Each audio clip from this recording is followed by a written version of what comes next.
ሳይጊን የተባለው ሰው የከተማዋን ባለጸጋ ሴቶች የውስጥ ፍላጎትና ምናባዊ ምኞቶች እውን በማድረግ ስኬታማ የሆነ ወንድ አጃቢ ነው። አንድ ቀን ጠዋት በሆቴል ሎቢ ውስጥ የውገት ድምፅ ሰምቶ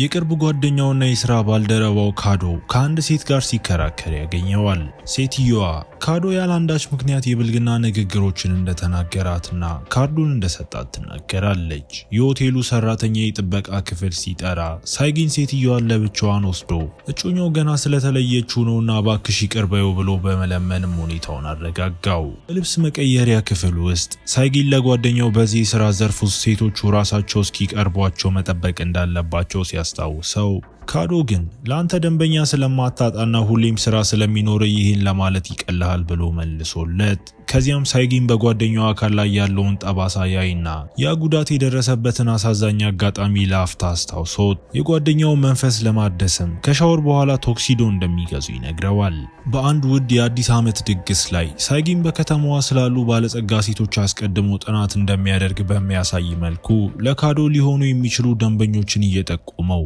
በዚሁ መሃል ሴራፕ ባሏ ከሌላ ሴት ጋር ሲጨፍር ስታይ በንዴት ስትወጣ በዚያው ቅጽበትም ከሳይጊን ጋር አይን ላይን ይጋጫሉ። ሳይጊን በደረጃው ላይ ሲወጣ ነሂር ተረከዟ ተሰብሮ ሚዛኗን ስታጣ ይዟት ነሂር ለእርዳታው አመስግናው መልካም ምሽት እንዲሆንለትም ተመኝታለት በዚያ ምሽትም መስፈን የነበረባት ቢሆንም ጫማዋ በመበላሸቱ መቀጠል ስለማትችልበት ሁኔታ ትጠራጠራለች። ቆይቶም ነሂር ሳይጊን ፒያኖ ለመጫወት ሲሞክር አይታው ሙዚቀኛ ለመሆን የምትመኘው ነሂርም አጠገቡ ተቀምጣ ዜማውን ጨርሳው ከዚያም መጠጥ ሰጠውና ርችት እንደሚወድም ስትጠይቀው እሱም ድሮ ርችት ሲተኮስ ያ ድንቅ ትዕይንት ለማን ተብሎ እንደሆነ በምናቡ ታሪክ ይፈጠር እንደነበርም ይነግራታል። እሱ የሌሎች ሰዎችን ዘፈን መልሶ መስፈን እንደማይወድ ሲነግራት እሷ ቀደም ሲል የዘፈነችውን እንዳልወደደው ስትገምት ምንም አትይም ነበርም ብሎ ቀልዶባት በድንገት ሳይጊን ከሴራፕ ስልክ ተደውሎለት እሷም ወደ መኝታ ቤት እንዲመጣ ስትነግረው ከነሂር ጋር ያደረገው ጨዋታ ስለተመቸው ከ30 ደቂቃ በኋላ እንዲገናኙ ቀጥሯትም ሄደ። መኝታ ቤት ውስጥ ደንበኛው ሴራፕ ወዲያውኑ ወደ ጉዳዩ መግባት ብትፈልግም ነገር ግን ሳይጊን ባሏ እዚያው ድግሱ ላይ መሆኑን በማስታወስ በረጋ መንፈስ አስረድቷት ሴራፕ የሰዓት ስጦታ ትሰጠውና ምን እንደተፈጠረ ሲጠይቃት ሴራፕም ባሏ መኝታ ቤት ውስጥ ሁል ጊዜ ወገቤን ያመኛል እንደሚል ነገር ግን ድግስ ላይ ቆንጆ ሴት ሲያይ ለመጨፈር ችግር እንደሌለበት ትነግረዋለች። ሳይጊን እንድትፋታው ቢመክራትም ልጇ ፉሊያ ሁኔታውን አትቋቋመውም ብላው በመጨረሻም ሴራፕ ሁሉንም የገንዘብ ፍላጎት እንደምትሸፈንለትና ሌሎች ደንበኞቹን በሙሉ እንዲተውም ትጠይቀዋለች። በሌላ በኩል ነሂር ጫማዋ ስለተሰበረ መስፈን እንደማትችል ለፉሊያ ብትነግራትም ነገር ግን ፉሊያ እሷን ለመስማት ብቻ እንደመጣችና ካልዘፈነች እንደምትሄድ ስትነግራት ነሂር ሳይጊንን እንደገና የማየት ተስፋ ስላላት እንድትቆይም ለመነቻት። መኝታ ቤት ውስጥ ሴራፕ ለሳይጊን ሴቶች ጋር እየተኛ ገንዘብ ከማግኘት በላይ ትልቅ ህይወት ይገባሃል ብለው ሳይጊን እንደሰከረች ሲመለከት እሷም ይቅርታ ጠይቀው ለአንዲት ሴት ታማኝ መሆን ለምን እንደሚከብደውም ትጠይቀዋለች። አሰልቺ ይሆንብሃል ወይስ አርጅቻለሁ ብላ ስትጠይቀው እሱ ግን ቆንጆ መሆኗን አረጋግጦላት በተጨማሪም የሚፈልገው ቤት ውስጥ መኖርና የፈለገውን መኪና መንዳት እንደሚችል እሷ የምትፈልገው ግን እሱ ሌላ ሴት እንዳያይ ብቻ መሆኑን ትነግረዋለች። ብዙም ሳይቆይ ሳይጊን ሴራፕ ወደ ገዛችለት የቅንጦት ቤት ገብቶ ለሷም ደማቅ እራት አዘጋጅቶ ጥቂት ቆይቶ ካዶ ይመጣና በቤቱ ተገርሞ ሳይጊን ለካዶም ክፍል እንዲዘጋጅለት ሲነግረውም ተደሰተ። ሳይጊን ጓደኛው ካዶ አሁንም ከማይሆኑ ሰዎች ጋር እየተገናኘ እንደሆነ በጥያቄ ሲያፋጥጠው ካዶ ግን መስተካከሉንም ምሎለት በድንገት የሴራፕ መኪና ድምጽ ሲሰማ ሳይጊንም ካዶ እንዲወጣ ነግሮት ሴራፕ ስትገባ ኮቷን ገልጣ የውስጥ ልብሷን አሳይታው ነገር ግን ሌላው ሰው መኖሩን ስታይም ትሸፈናለች። ሳይጊንም የሞተር ሳይክል ሄልሜት የለበሰውን ካዶን ፒዛ አምጥቶ እየወጣ ያለ ሰው ነው ብለው አስተዋውቋት ከዚያም ሁለቱ ሳይዘገዩ ወደ መኝታ ቤትም ያመራሉ። በዚያው ምሽት ካዶ ለደንበኛው ከመጨፈሩ በፊት በጎኑ በኩል የሆነ መድኃኒት ወቅቶ በተመሳሳይ ሰዓት ሴራፕ ለሳይጊን የልጇ የፉሊያ ልደት ነገ መሆኑንና ፉሊያ ሙዚቃ ብቻ ስለምትወድ እንዴት እንደምታከብርላት እንደማታውቅ ነግራው እንዲሁም የልጇ ጓደኛ በጣም ቆንጆ መሆኗ በራስ የመተማመን ስሜቷን እንደሚቀንስባት ትገልጻለች።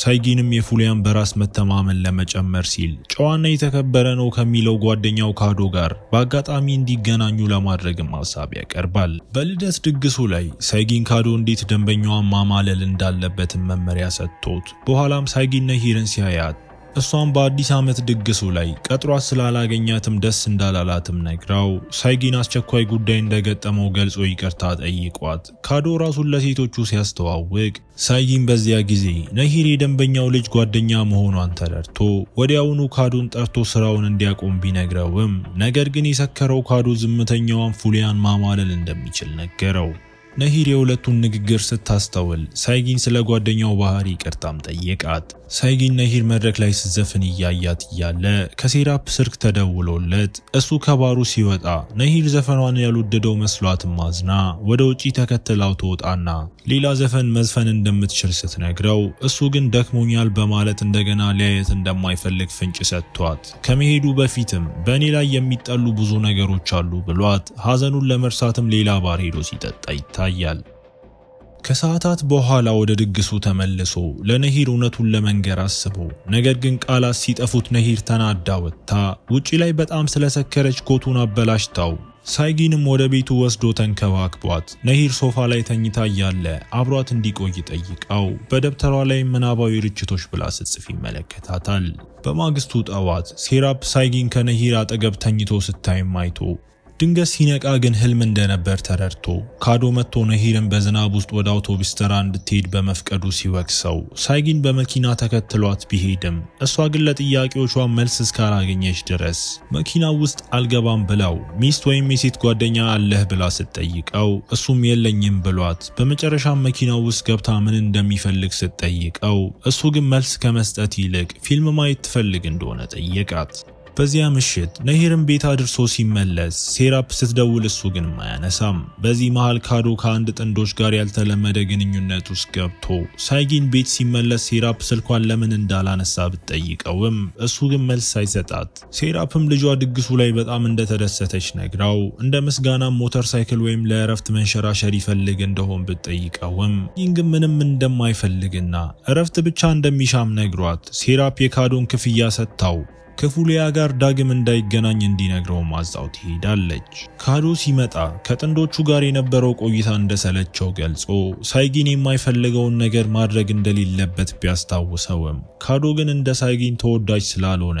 እንዲህ ያሉ ደንበኞችን ለመቀበልም እንደሚገደድም ተናግሮ ሳይጊን ገንዘቡን ሰጥቶት ከፉሊያ ጋር ዳግም እንዳይገናኝ ሲነግረው ካዶ ግን ሳይጊን ለሴራፕ የገባውን ቃል አጥፎ ነሂርን ማየቱ ኢፍትያዊ እንደሆነ ያስባል። ማግስቱ ሴራፕ ልጇ ፉሊያና ካዶ ለነገ የራት ቀጠሮ እንዳላቸው አውቃ ሴራፕ ወደ ሳይጊን ቤት መጥታ ካዶ ከፉሊያ ጋር እንዳይገናኝ በድጋሚ ያዛው ሳይጊን ከቅርብ ጊዜ ወዲህ ለምን እንደራቃ ስትጠይቀው እሱ የሚሰጠው አሳማኝ ያልሆነ መልስ የሚበልጥም አበሳጫት። ከሄደች በኋላ ካዶ ለሳይጊን በሁለት ሴቶች መካከል መጫወት አትችልም፣ ነሂርን ከወደድካት ቤቱንና መኪናውን መልሰን የሥራ አማራጭ መፈለግ አለብን ቢለውም ሳይጊን ግን ካዶ ትናንት ከጥንዶቹ ጋር የነበረው በገንዘብ ምክንያት መሆኑን በማስታወስ ግብዝ ነህ ይለዋል። በዚያ ምሽት ሳይጊን ከልጅነት ትዝታውና ከሴራፕ ጋር ከሚያደርገው ግንኙነት ጋር የተያያዘ መጥፎ ህልም አይቶ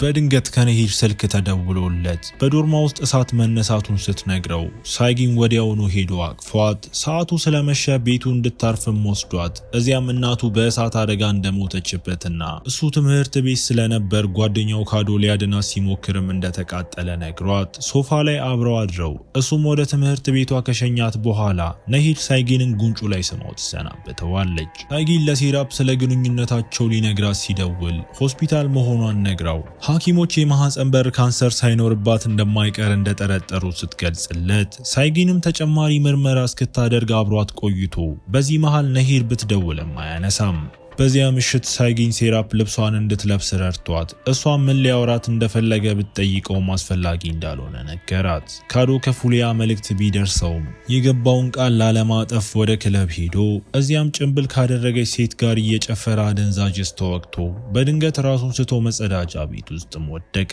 በተመሳሳይ ሰዓት ሳይጊን ነሂርን ዶርም አካባቢ ፈልጎ አግኝቷት መጀመሪያ እሷ ችላ ብትለውም በዝናብ ውስጥ በከፍተኛ ድምፅ ሲዘፍንላት አናግራው እሱም ሆስፒታል ለግል ጉዳይ እንደነበር ነግሯት ነሂር ልቤን ተሰብረዋለህ ብላ ብሰጋም ሳይጊን ከዚህ በፊት ለማንም ዘፍኖ እንደማያውቅና ወደፊት የሷን ምናባዊ ርችቶች የሚለውን ዘፈን መስፈን እንደሚፈልግ ሲነግራትም ተሰማዋለች። ወደ ቤት ተመልሰው የምትወደውን ጣፋጭ አብረው ሰርተው ከዚያም አብረው ፊልም እያዩ ነሂር በቤቱ ውስጥ ስትዘዋወር ሳይጊን ክፍል ውስጥ አግኝቷት እንደማታምነው ሲጠይቃት እሷም ቀልድ የተቀላቀለበት መልስ ከመለሰችለት በኋላ ተሳስመው ሳይጊን ግን ራሱን አርቆ ይቅርታ ጠየቃት። ነሂር ችግሩ እሷ እንደሆነች ስትጠይቀው እሱ ግን ሁል ጊዜ ስለ እሷ እንደሚያስብና ሆን ብሎ ሊረሳት እንደሚሞክር ነግሯት በመጨረሻም ሁለቱ ከእሳቱ ፊት ለፊትም ፍቅር እየሰሩ በዚህ መሃል ሴራፕ ስትደውል ሳይጊን ግን ስልኩን አላየውም ነበር። ሴራፕ ድግስ ላይ ባሏ ከሌላ ሴት ጋር ሲጀናጀን አይታ መጠጥም ፊቱ ላይ ደፍታበት ፉሊያ እናቷ ባደረገችው ነገር ብትገረምም ሴራፕ ግን እየሳቀች ወደ ቤቱ ትገባለች። ካዶ ወደ ቤት ሲመለስ ሳይጊንና ነሂርን ሶፋ ላይ ተኝተው አይቷቸው ሳይጊን በካዶ ቦርሳ ውስጥ ምን እንዳለ ሲጠይቀው ካዶ የራሱ ጉዳይ እንደሆነ ነግሮት ሳይጊን ግን ካዶ እንደገና ወደ አደገኛ ነገር ውስጥ እየገባ እንደሆነ በመስጋት ተከትሎትም ወጣ። በሌላ በኩል ፉሊያ ለእናቷ ነሂር ስለማታውቀው ወንድ ስትል ከትምህርቷ እየተስተጓጎለች እንደሆነ ነግራት ነሂር የምትገናኘው ሰው ከካዶ ጋር የቅርብ ጓደኛ መሆኑን ስትገልጽ ሴራፕ ያ ሰው ሳይጊን መሆኑንም ተረድታ ከዚያም ፉሊያ እናቷን ለራሷ መብት በመቆሟ ታደንቃታለች። ሳይጊን በካዶ ቦርሳ ውስጥ አደንዛዥ ሲያገኝ ወቅሶት ካዶ ግን ቤቱ የሳይጊን እንዳልሆነና ውበቱ ሲጠፋ ሌላ የገቢ ምንጭ መፈለግ እንዳለበት አስታውሶት ነሂር ተኝታ የነበረ ቢመስልም የሁለቱን ንግግር ግን ትሰማ ነበር። በማግስቱ ሳይጊን ነሂርን ትምህርት ቤት ሲያደርሳት ሴራፕም ፉሊያን ይዛ ወጥታ ነሂር ሳይጊንን ከሴራፕ ጋር ስታስተዋውቃቸው የማይተዋወቁ መስለውም ይጨባበጣሉ። ሴራፕ የሳይጊንን መኪና ያደነቀች በመምሰል መኪናው ከየት እንደመጣ በንግግር ሞጋ አድርጋው ሴራፕም ሁላችንም አብረን እራት እንብላ የሚል ሐሳብ ታቀርባለች። ነሂር ለምን ሳይጊንን እንደማትወደው ፉሊያን ስትጠይቃት ፉሊያ ግን የሆነ የደበቀው ሚስጥር እንዳለ እንደሚሰማት ተናግራ